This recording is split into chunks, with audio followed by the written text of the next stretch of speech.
She faked concern, tampered with my meds, and spread vicious lies. The showdown? Even the cops were shocked. Took legal action after my ex tampered with my pregnancy medication because I refused to name my child after her ex-husband, whom she had cheated on with his brother. Hey, I'm 29 years old and expecting my first child with my husband, Luke. Luke and I had been trying to start a family for what seemed like forever. It was a challenging journey marked by waiting, disappointment, and numerous medical appointments. After feeling like we had tried every possible option, we finally received the news we had been longing for: I was pregnant. It felt like a dream come true. My sister-in-law, Layla, 34F, has had a difficult time with relationships. She was married to Joe until a few years ago, when she had an affair with Joe's brother, which led to a messy divorce that shocked everyone. Layla seemed surprisingly calm about it, while Joe took it very hard. He moved away, remarried, and has not looked back at Layla, but he has remained single and still seems to hold on to Joe's memory, acting as if he is still a significant part of the household. Despite her past behavior, Layla was initially very excited and wanted to be involved when I announced my pregnancy. At first, I thought she was just happy to be an aunt, which was nice, but soon after I shared the news, her excitement turned strange. She started suggesting baby names, which at first I thought was typical family enthusiasm, but then I noticed that every name was a variation of Joe. They weren't exactly Joe, but they referenced him. She insisted that it would mean a lot to the family to honor him, which made me uncomfortable. I tried to gently bring this up to Layla, but she looked hurt and almost offended. She said she thought it would honor the family's history and be meaningful for everyone. I felt awkward but remained polite, telling her we would choose the name ourselves. I thought that would be enough for her to understand, but it wasn't. Especially considering how things ended between her and Joe Luke. We had already agreed not to name the baby after anyone in the family. We wanted something new and different. Tied to Joe. Even after I had established my boundaries, she would say things like, "This would mean a lot to the family," or, "Joe would be honored to have his name used." It was exhausting, but I assumed that if I ignored it, she would eventually drop it. That was a mistake about a week ago, when things became concerning. I had a minor pregnancy issue, and my doctor prescribed me a specific medication to help. It worked well, and I made sure to follow all the instructions. One day, I told Layla that I was going to receive a new prescription, and she offered to. The day after I took the medication Layla had picked up for me, I started feeling ill. I was dizzy, nauseous, and just felt off. I thought this might be a new pregnancy symptom, but my condition worsened, and I had to go to the emergency room.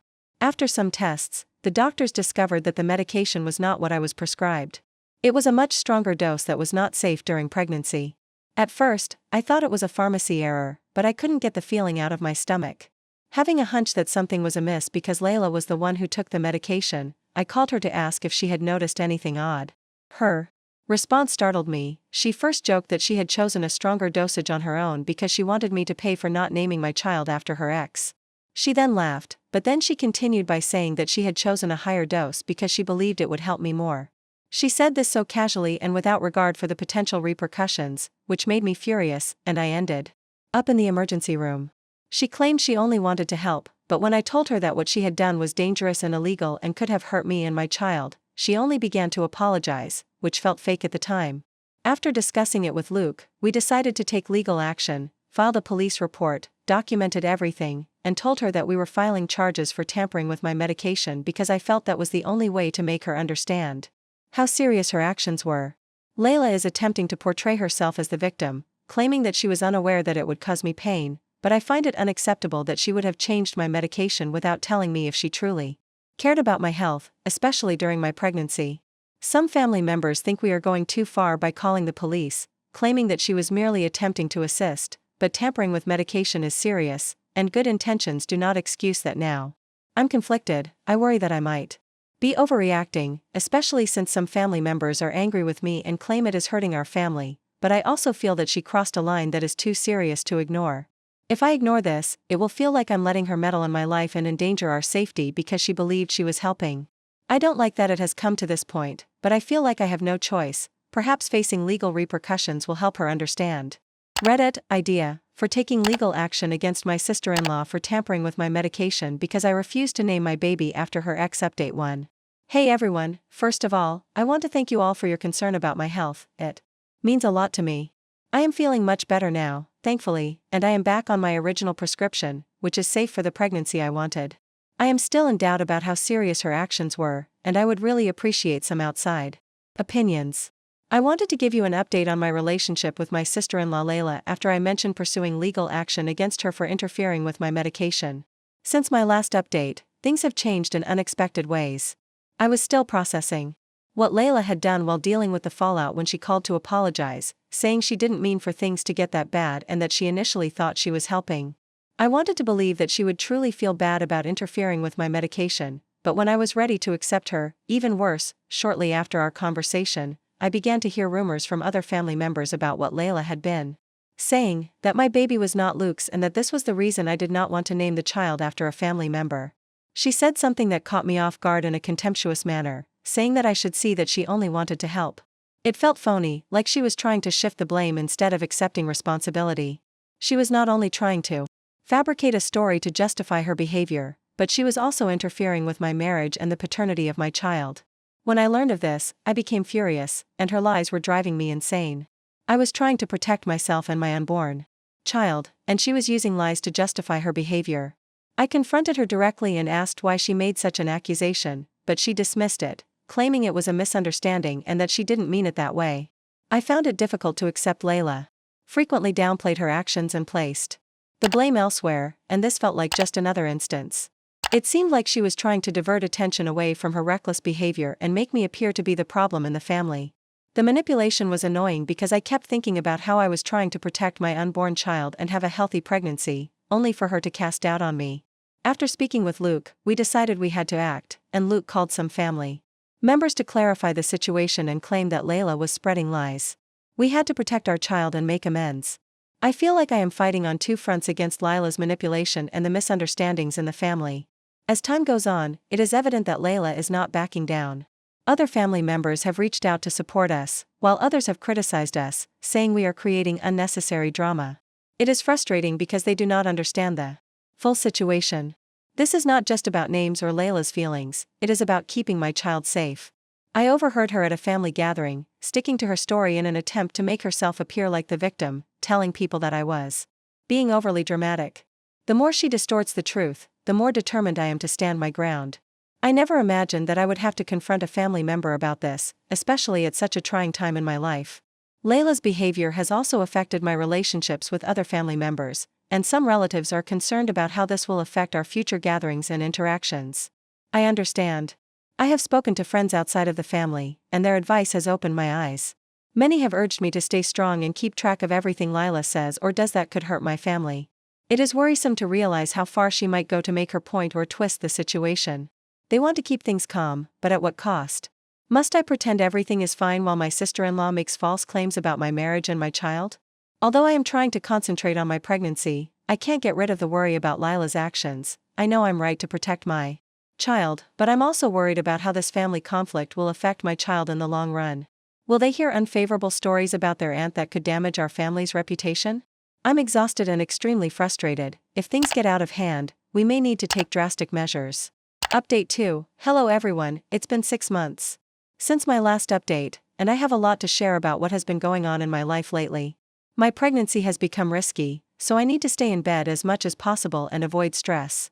However, my sister-in-law, Layla's, is making it extremely difficult for me to unwind. I feel like I'm in a nightmare. This is a delicate time for me, and I just want to concentrate on my health and getting ready for our baby, not worrying about what LLA will say next. Luke has been amazing through it all. He supports me every day and makes me feel safe. He understands how much this is affecting me and has attempted to confront LLA about it. After observing my struggles for months, he finally decided he could take it no more. He and his parents called Layla to tell her to stop spreading lies and threatened to cut her off entirely if she didn't. We all hoped this would help her realize how serious the situation was and change her behavior, but it had the opposite effect. Layla refused to listen and made things worse by acting like the victim and claiming she was only trying to help, whatever that meant. It was hard to believe she could twist the truth like that, especially after her previous actions. I knew I had to protect myself and my child, but it was exhausting. A few days later, LLA arrived at our house. I was sleeping in bed when there was a loud knock on the front door. Luke answered, but before he could react, she stormed in, screaming that I was to blame for ruining the family. I was terrified, and I realized how serious things had become. Luke swiftly stepped in front of me, demanding that she leave, and I was grateful. Stepping up, but it made me realize how dangerous the situation was. When LLA finally left, I was scared because I didn't know what she might do next, and I didn't like feeling this way in my own home. After talking to Luke about it, we decided we had to take strong action to protect ourselves from LLA, and we agreed to get a restraining order against her. This was something we never thought we would do. It felt drastic, but we couldn't ignore the reality any longer. We needed to ensure our safety, especially with the baby on the way. It was not easy. We needed to speak with a lawyer who gave us advice on what to do. We started gathering evidence of Lila's behavior, as it was difficult to recall all the inappropriate things she had said and done, but we knew it was crucial, so we documented every time she read falsehoods and threatened us. Meanwhile, my anxiety worsened because I had too much time to think while I was on bed rest, and I worried about how Layla's actions might affect our unborn child. I also thought about how this might alter our future family relationships, as the idea of raising it was frightening to raise a child in such an unstable environment, but Layla's persisted and kept spreading her terrible rumors, and I began to hear from other family members about it, which made me feel sick. I wanted to enjoy my pregnancy, but instead, I was enmeshed in this chaos, so Luke did everything he could to protect me from it. He contacted family members to explain what was going on and to clear up any confusion. Some were supportive, while others said we were creating too much drama by pursuing legal action and suggesting that we should just get along. I found this frustrating because they lacked understanding of how serious Lila's behavior was. It was about our safety and well-being, not just family gossip. Lila's actions have affected our relationships with other family members as well, and some are worried about how this will affect future family get-togethers. I understand that they want to keep the peace, but I can't just pretend everything is fine while Lila keeps spreading lies about us. It is comforting to have a support system outside of my family, especially when things feel so overwhelming. We are working on obtaining the restraining order, but I'm also attempting to focus on my pregnancy at this time. Lila's destructive behavior controls our lives. I have also started talking to friends outside of my family about the situation, and their support has been invaluable. They encourage me to remain strong and keep a record of Lila's actions, and they help me realize that I am not overreacting and that I have every right to protect my child.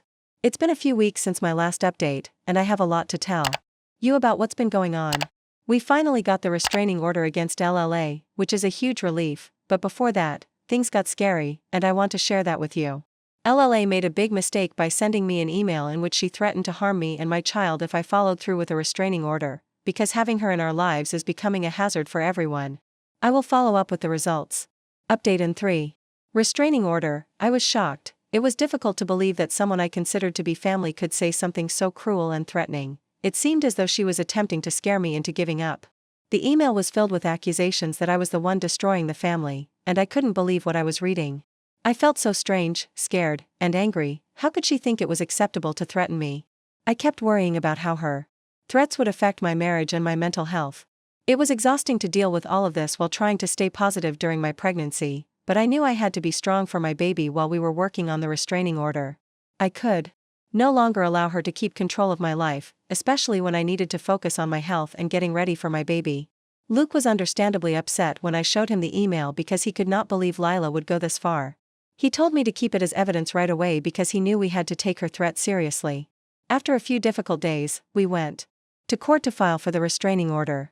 I was nervous, but knew it was necessary with the email as proof. I hoped the judge would see how serious our situation was during the hearing. I shared everything that had happened, from the medication to the threats. I could not stop thinking about how much Lila's actions had changed. What had started as a stupid argument had turned into real threats, and I felt hurt. I had always seen her as family, but now she seemed like a stranger who wanted to hurt us rather than help. Rumors of Layla's threats. I saw the judge listening intently and taking notes. When we received the restraining order, it was a huge relief, but I knew it was only the beginning of a long journey.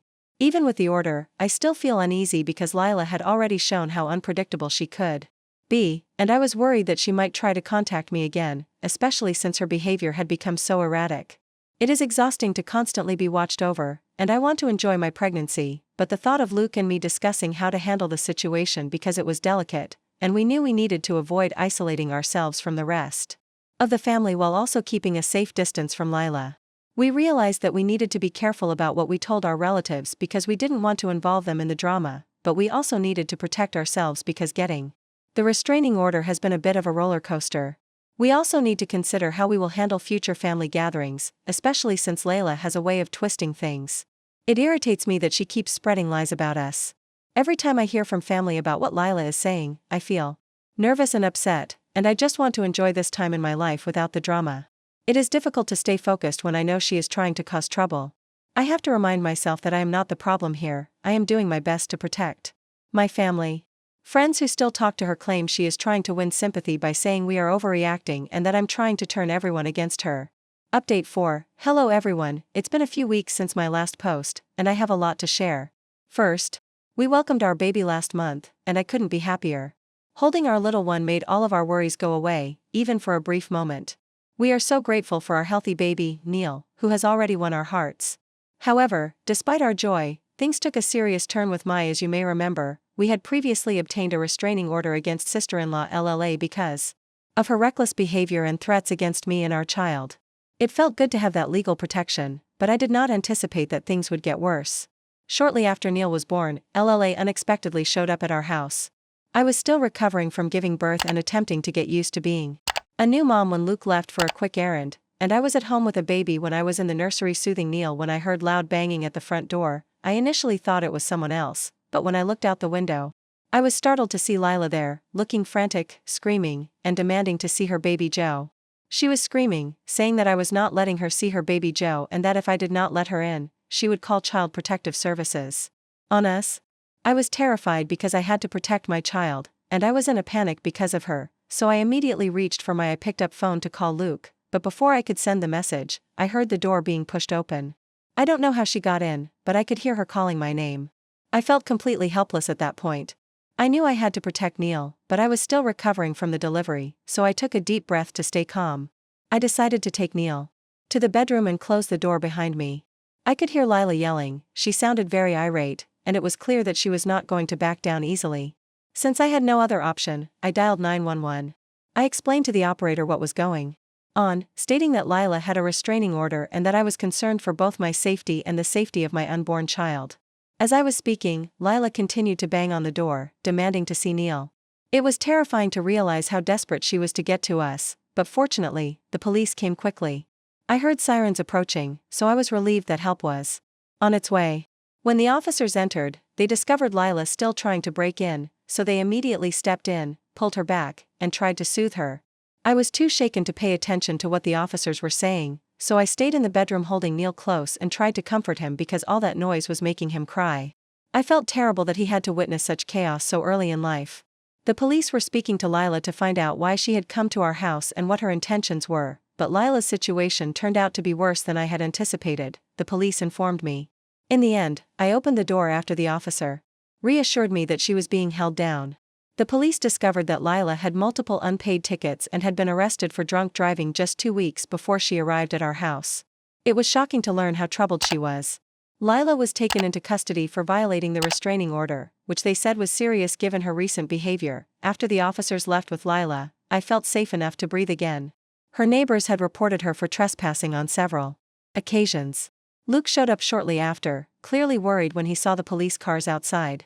He hurried inside to find me and Neil, and as soon as he did, I felt a great weight being lifted off my shoulders. I told Luke everything that had happened, and he was angry that Lila had come to our house, but he was grateful that the police had taken care of it. Since then, we have improved our security by installing a security camera outside and adding more locks to the doors. I wanted to make sure we were safe from any more incidents. Spread quickly, and soon family members contacted us to see how we were doing. I was grateful to everyone who helped and encouraged us during this difficult time, but it was difficult to ignore Lila's constant attempts to win sympathy. She started asking anyone who would listen for sympathy, changing the story to make herself seem like a misunderstood family member who simply wanted to see her nephew. Some friends who had distanced themselves but remained in contact claimed that Lila insisted we were exaggerating and making her life difficult. Choosing to portray herself as a victim allowed her to conveniently ignore the threats she had made and the serious problems that resulted in the restraining order. Her desperate attempts to get attention increased as the truth became known. After her arrest, we discovered that Lila had a much larger criminal history than we had previously believed, having been involved in numerous theft and fraud cases over the years that family members had kept quiet about to avoid embarrassment. When Luke and I realized how much she had lied to us, it caused us to reevaluate how much of what we thought we knew about her was accurate. Her attempts to win sympathy began to fall apart as more friends and family members became aware of her past transgressions. The compassion she sought was replaced by criticism and disillusionment from nearly everyone in her immediate vicinity, who realized she had crossed many boundaries and endangered her family for her pride. Most people decided to cut ties with her because they realized the situation was far worse than she had claimed, and her lies fell apart when her criminal history and unpredictable behavior were made public. Now that Lila is back in jail for her most recent offenses, most of her family members have stopped seeing her, and Luke and I are at peace knowing that she is no longer in our lives. We have made it clear that we will not keep in touch with her in the future or give her another chance to manipulate or harm us. The whole situation has been difficult, but we can move on with our lives without her manipulation. The fact that Lila is finally leaving our lives and bringing peace to our home after months of stress and anxiety has been a huge relief. Luke and I can now concentrate on creating a safe and loving space for our child away from the chaos and manipulation that Lila caused. We have taken steps to protect ourselves and, most importantly, our baby from any future drama she might try to create. The support from our family and friends has been invaluable, helpful, and it's wonderful to know that we all agree on maintaining strong boundaries. It's sad that things got out of hand with someone we used to trust, but we've learned how important it is to protect our family and set clear limits when necessary. It's reassuring to know that Lila and her past behavior are no longer a part of our lives, and we don't have to worry about her causing more problems. This experience has taught us to put our peace and safety first, and that is our goal going forward. Hopefully, this is my final update here. I want to thank everyone who helped me during this time. I needed someone else's perspective on whatever was happening to make sure I wasn't the only one going crazy, and everyone who left comments on my blogs was incredibly beneficial.